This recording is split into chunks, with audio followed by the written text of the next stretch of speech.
Hello students, सबसे पहले आप सभी को नमस्कार, गुड इवनिंग। आइए अपने सेशन को स्टार्ट करें।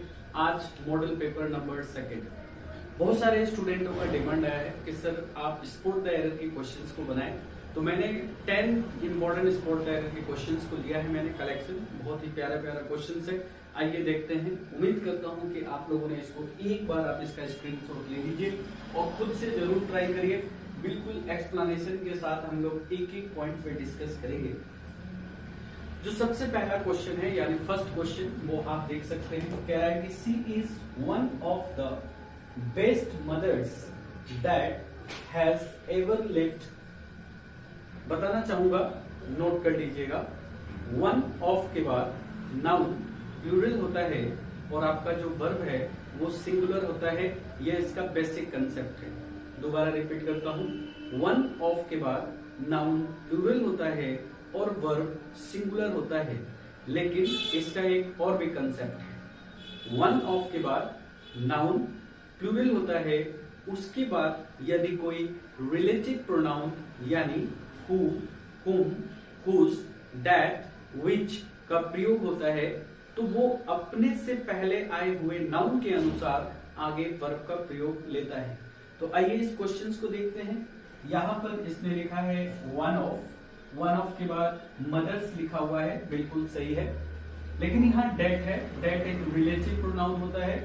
डेट से पहले जो मदर्स है ये प्लूरल फॉर्म में है, आगे हैज की जगह हम हैव का यूज करेंगे। यानी जो एरर था फर्स्ट क्वेश्चन में वो सी पार्ट में था। ये जो स्पॉट द एरर है, ये जो भी आप कॉम्पिटिटिव एग्जाम की तैयारी करते हैं, चाहे वो एयरफोर्स हो, नेवी हो, एनडीए हो, सीडीएस हो, एसएससी, बैंक, हर एग्जाम में ये आपको काफी काम आएगा। तो आइए हम मूव करते हैं सेकेंड नंबर क्वेश्चन की तरफ। क्वेश्चन नंबर 2 कह रहा है कि जॉन, क्वेश्चन पढ़ लीजिएगा। John, I and Hari have finished our studies. My dear students, एक कंसेप्ट है प्रोनाउन में, ऐसा कहा जाता है, एक सीक्वेंस चलता है। सीक्वेंस यानी 2 3 1 का सीक्वेंस, 1 2 3 का सीक्वेंस। यदि आपका सेंटेंस का स्ट्रक्चर जो है अगर वो पॉजिटिव है, तब हम 2 3 1 का सीक्वेंस को फॉलो करते हैं। अगर नेगेटिव है, नेगेटिव इन द सेंस यदि आपने कोई क्राइम किया है, कोई पाप किया है, अगर आपको अपनी गलती स्वीकारना हो, तो ग्रामर हमें ये बताता है कि आपको सबसे पहले फर्स्ट, सेकेंड और थर्ड, यानी खुद को गलती कहिए, आप गलत नहीं हैं, तो सामने वाले को कहिए, सामने वाला गलत नहीं है, तब आप थर्ड पर्सन को कह सकते हैं। फिलहाल यहाँ पे जो जॉन लिखा गया है ये थर्ड पर्सन होते हैं। आइए देखते हैं, ये थर्ड पर्सन है, थर्ड पर्सन के बाद फर्स्ट पर्सन और फिर से थर्ड पर्सन आ गया। यानी ये इनका जो पेयर होना चाहिए था वो होना चाहिए था 3 3 1, यानी जॉन, हरी एंड आई। तो आपका जो एरर पॉइंट है वो एरर पॉइंट है आपका ए। ये जो क्वेश्चन है ये प्रोनाउन के क्वेश्चन है।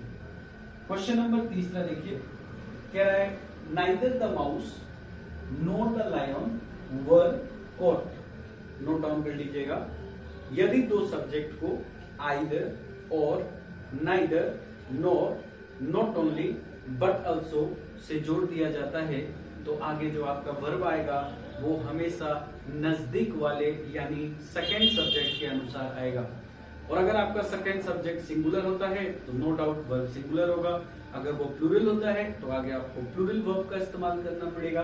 तो आइए चेक कर लीजिए, यहाँ पर नाइदर के बाद माउस सब्जेक्ट नंबर 1 है, लायन सब्जेक्ट नंबर 2 है, तो लायन के अकॉर्डिंग हम वर्ब कैसे लगा सकते हैं? आपका आंसर होगा वॉज।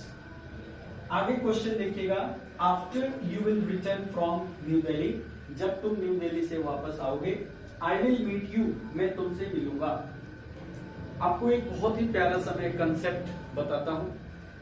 एक सेंटेंस के अंदर कभी भी 2 बार फ्यूचर टेंस का हम प्रयोग नहीं करते हैं। यदि आपको किसी सेंटेंस में 2 बार शैल और विल दिखाई देता है, तो हमेशा याद रखिएगा कहीं ना कहीं तो गलती है।